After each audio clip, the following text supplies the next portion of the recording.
In listening to it, the only thing I could think, what Shakespeare would say, the Lady Death protests too much, methink. If you have to explain as hard as you can and spin with as much political might as you can why you laid 4.4 million people off because you felt better to tell Mitch McConnell in a program that put out and saved 30 million jobs that you were going to hold it up to prove a point, that's not what I would want to hear in history. The public does not want to see politics.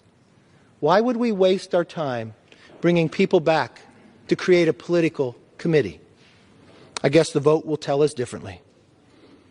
It's interesting to know why we are here. At 8:30 today, we actually found the reason.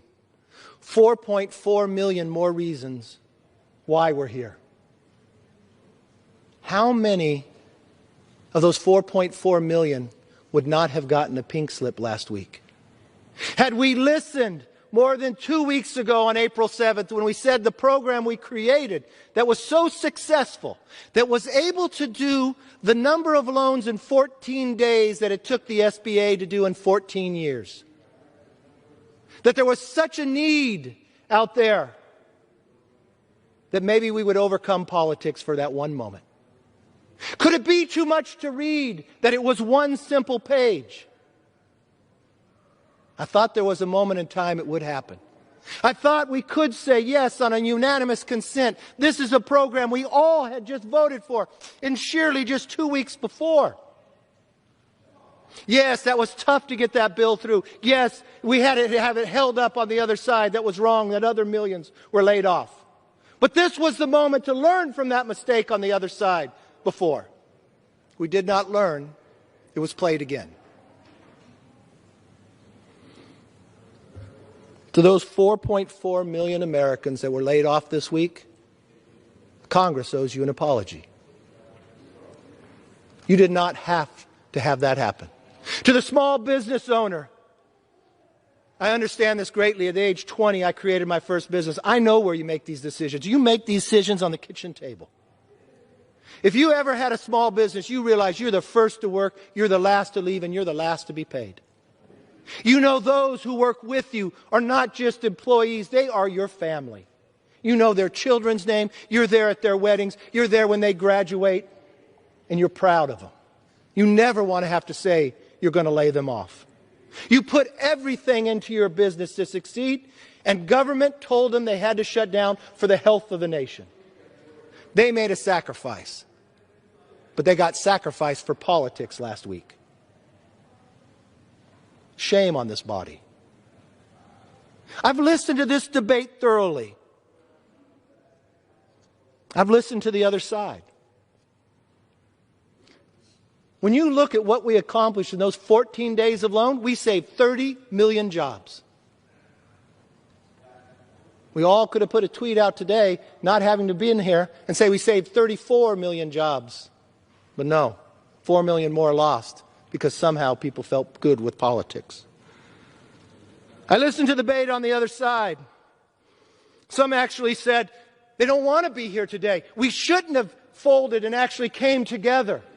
We should have used leverage even further. Use that political leverage to hold people up.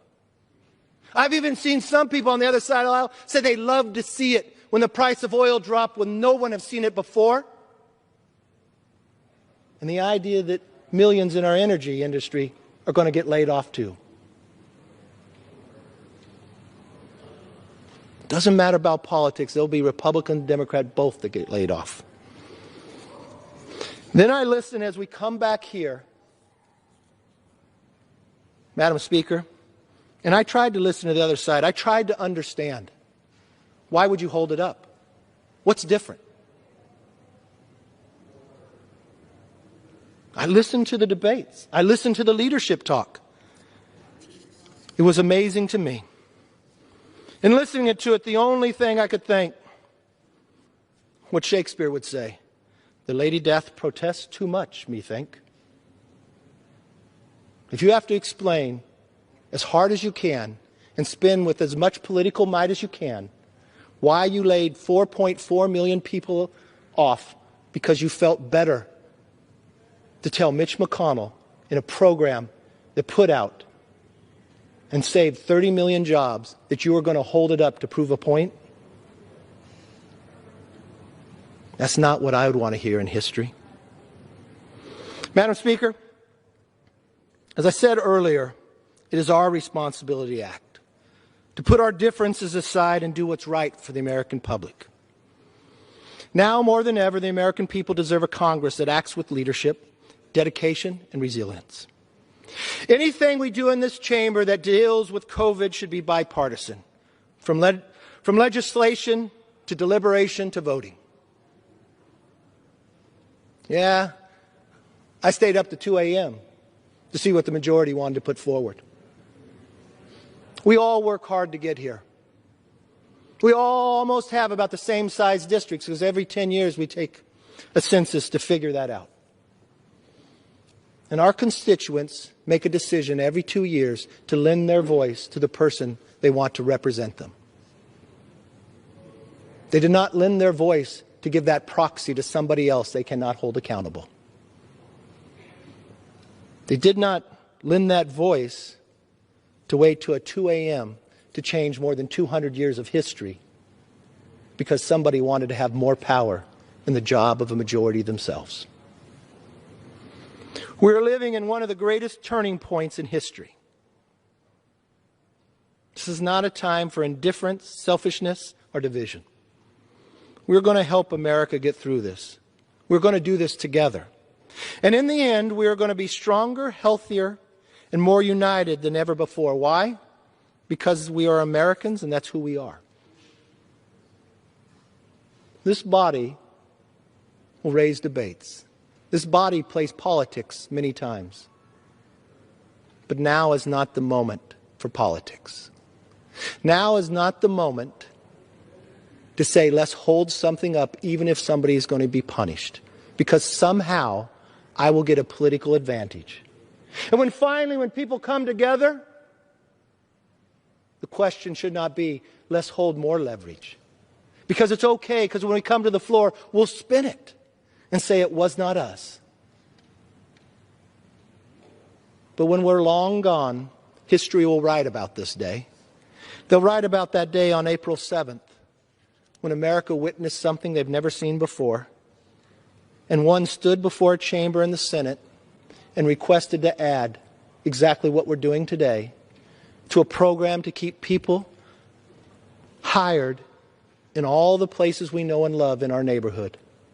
And one party sent two people in the middle of COVID onto the floor to raise a simple hand to say they object. That was the only thing holding the money up between the American public and those 4.4 million who unfortunately went to a different job today, the unemployment line. I don't know how anybody could be proud of that. But Madam Speaker, I'm always an optimist. I know what's been before us. I know the challenge. Today we're going to display to the American public that we can work. Just as those truck drivers, those medical professionals, the checker at my local Vons, or the paramedic who comes when the call is requested. They are essential. I think it's essential to this country to show we can do our job, not in a partisan way. So when the moment comes, you'll have two votes. You've already voted, all of us here in the chambers, to add 3 more committees that are bipartisan for the accountability of this money going forward. The country is asking you to keep that together. So you'll have a choice. Now you could cast a new vote to put in something partisan that we've never seen before, with an individual who is one of the best political minds around, who believes that this virus is more about restructuring government in their view than solving a problem. Then you're going to have another vote. A vote to continue the funding that we already asked more than 2 weeks ago. can we this time, after twice holding up money for American public, I just ask all in this chamber to learn from this. Let's not hold up again our ability to help and work in a bipartisan manner to not only open this chamber, work for the American public, and solve this problem once and for all. I yield back.